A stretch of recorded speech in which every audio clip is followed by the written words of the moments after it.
Hello, my fellow investors, and welcome back to another viewer-requested fundamental analysis video.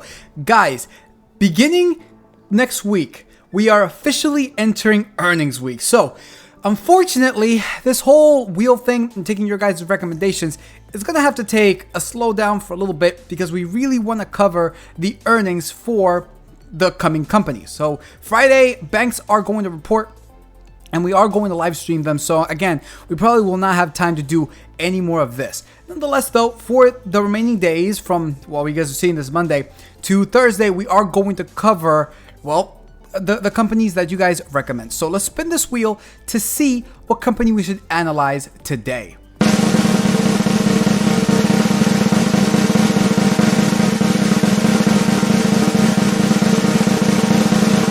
And we got the company Rilba. Okay, so Rilba was brought up by none other than Lord Baron DK. So it's probably a foreign company. So, all right, if that's the case, which most likely it is, most likely the discounted free cash flow will not work for this, and some of the fundamentals may be a little bit off here and there. Nonetheless, though, we are going to take a look at this right now. And you guys can clearly see, we have had a few companies here. That's not for June. This is actually for July. I'm so sorry. We had a couple people already recommend some for July. But as I said, once earnings comes, guys, which is, again, Friday, I'm going to have to put most of these, actually all of these, in the back burner. Because earnings is going to be massive. It always is, right? So, nonetheless, though, I'm going to try to get through, as I just said, as many as I can this week from you guys. And today we got Rilba, R-I-L-B-A, from Lord Baron DK. Didn't mean to make that rhyme. With that said, let's dive into this company's fundamentals to see if at the current share price, this is looking like a buy. So with that said, let's get started with this analysis. Well, guys, I just had a realization here. So I'm over here trying to find the company. I finally found it after several minutes of looking for it. I could not find it at all. Again, Denmark company, but I finally found it, the ticker being RGKJY. And I started inputting all the financials. And I found something really, really awkward. So I took a look here at the balance sheet, actually the cash flow statement, and I noticed that their previous numbers were from December 2013. And if you take a look at the income statement, it's December 2018. So you got a mismatch over here that I'm looking at. I'm like, this is not making any sense. So, and then I'm like, that's just weird. So I tried to look back at the summary to see if the current share price is here, because if you take a look at the discounted free cash flow, the spreadsheet, it does say $943. So I'm like, okay, where is this? And I don't see it. And I realize RGKJY is defunct since May 9th, 2023. So I can't do this company. Like, I actually cannot do this company. I'm so terribly sorry, Lord Baron DK, but we're gonna have to take a look at another one for this video. So we're getting another spin for this video because I can't do that. I really cannot. So spin the wheel one more time and let's see which one we get.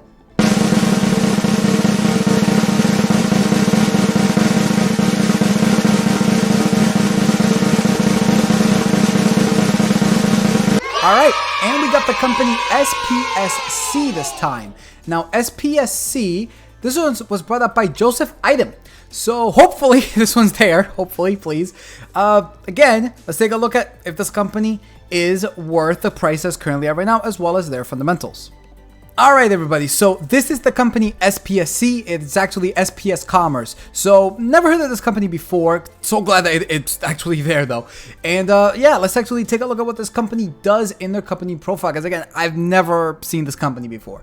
So doing that, we can see that SPSC Commerce Inc. provides cloud-based supply chain management solutions worldwide that offer solutions through the SPSC Commerce, a cloud-based platform that enhances the way retailers, suppliers, grocers, distributors, and logistics firms manage and fulfill omni-channel orders, optimize the sell-through performance, and automate new trading relationships. Okay, so that's actually a really kind of cool industry, not gonna lie. They're in the information technology sector, which is, again, kind of surprising, but they offer these kinds of technologies to make it easier for, as you guys see, their suppliers, grocers, distributors to actually, I guess, maneuver, right? So I think that's something that we'll always need.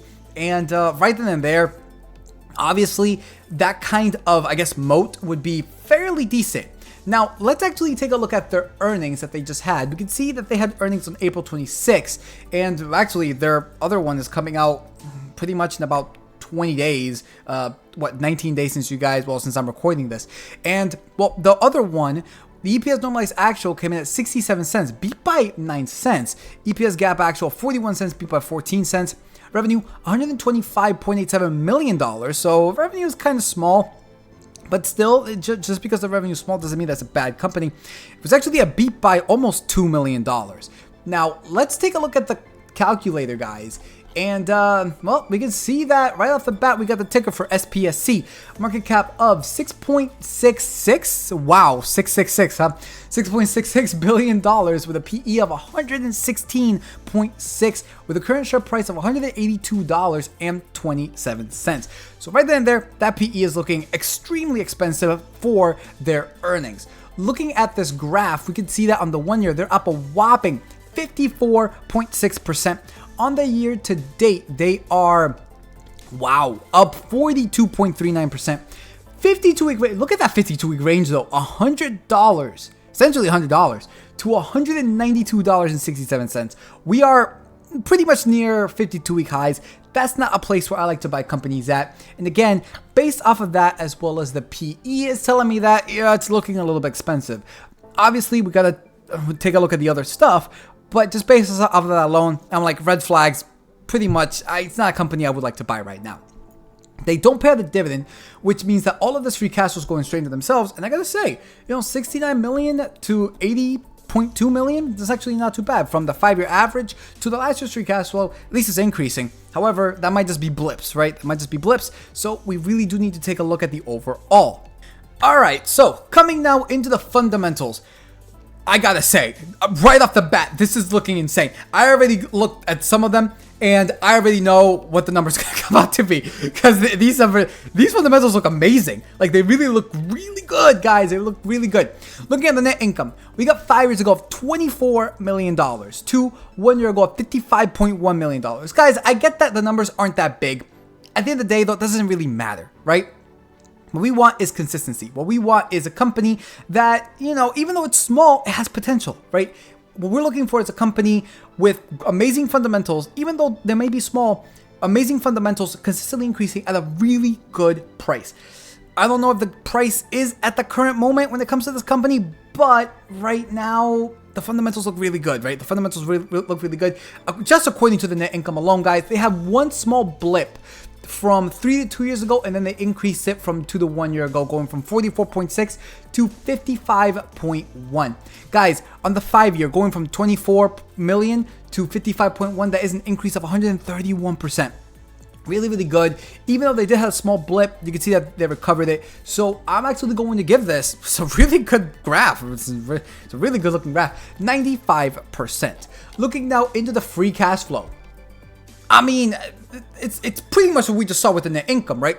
5 years ago, 41.2 million to 1 year ago of 80.2 million, increase of 95% with an average of $69 million.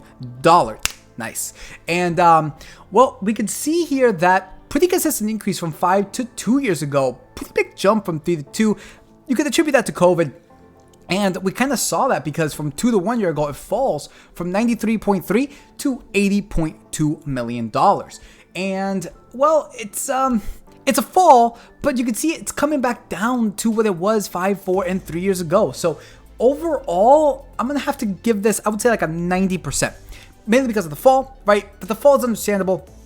And the outlier here is actually the jump from 3 to 2. So I'm going to give it a 90%. Normally, I don't do that when it comes to COVID numbers, but I'm not really dinging it that much. So again, a 90%. I think it's pretty good, right? It's very good. It's essentially an A-. Looking now at the revenue. You guys see my facial expressions, right? Like, it's just, yeah, it doesn't get much better than that. Looking at the 5 year ago value, $248.2 million to 1 year ago of $451 million, increase of 81.67%. No massive outliers anywhere here. I guess you could think from like 3 to 2. It's a pretty, it's a tiny one. It's not that bad though. I honestly really isn't. So I'm gonna give this thing, guys, a 100%. It's looking amazing. And guess what? Assets minus liabilities. Look at the graph. Look at that graph. It looks so perfect. Like, it's literally perfect. Consistently increasing, no massive outliers. It's just amazing. We got average assets, it is 592 million. Average liabilities, it is 119.34 million. The difference, it is 472.56 million. I mean, 100%, right? That's just easy 100%. Cash flow minus liabilities, though, this one's looking a bit weird, right? This is looking a bit weird. We got over here, you can see that there was one time where they went slightly up, and that was from 4 to 3 years ago, going from 34.4 million to 33.6 in the negatives, obviously. But then after that, it just kept coming down. Even 1 year ago, it was their lowest point, $55.6 million, guys. Again, that's a lot lower than the average of negative 37.56. So overall, I'm going to have to give this thing, I would say, like a 10%. Like, just that one little blip, that's about it. Actually, you could argue even less. You know what? I am going to argue less. Let's just say 5%. It's not looking good at all when it comes to this. And unfortunately, this isn't looking good either. They are increasing shares pretty consistently. Like, not going to lie. 5 years ago of 34.7 million to today of 36.5 million. That is such a perfect increase. It hits the trend line every single time. Each bar hits the trend line every single time. That is an increase of almost 5.2% on the 5 year and 0.83 pretty much every single year from the previous year to the current year, 0.83. So it's above 5%. I don't necessarily like it. PE is high though. So I'm looking at this. I'm like, well, have they always been this low, right? Have they always been this low? In fact, let's take a look at their 5-year graph, and we can see that they've been issuing shares even when they were at around like the $38 mark, guys. Even during COVID lows, they still were issuing shares. And right now, they're very high, right? They're pretty high.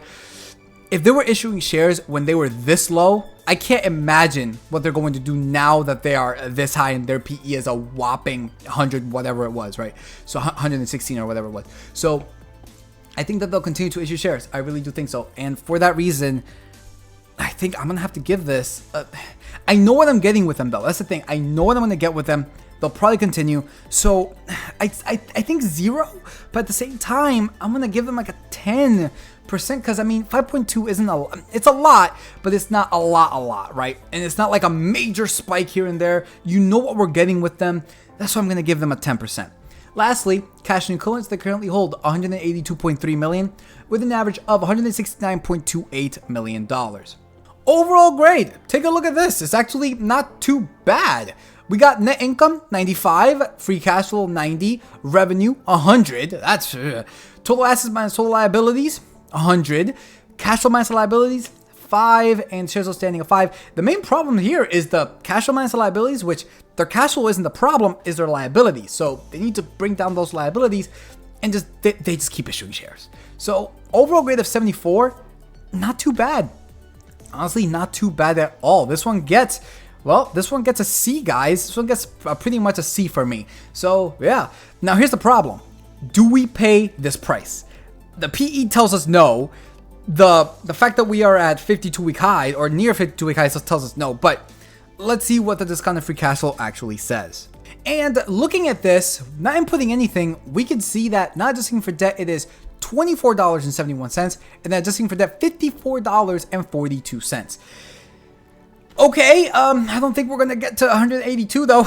Yeah, whatever numbers I put in here, I don't think we're going to get to 182.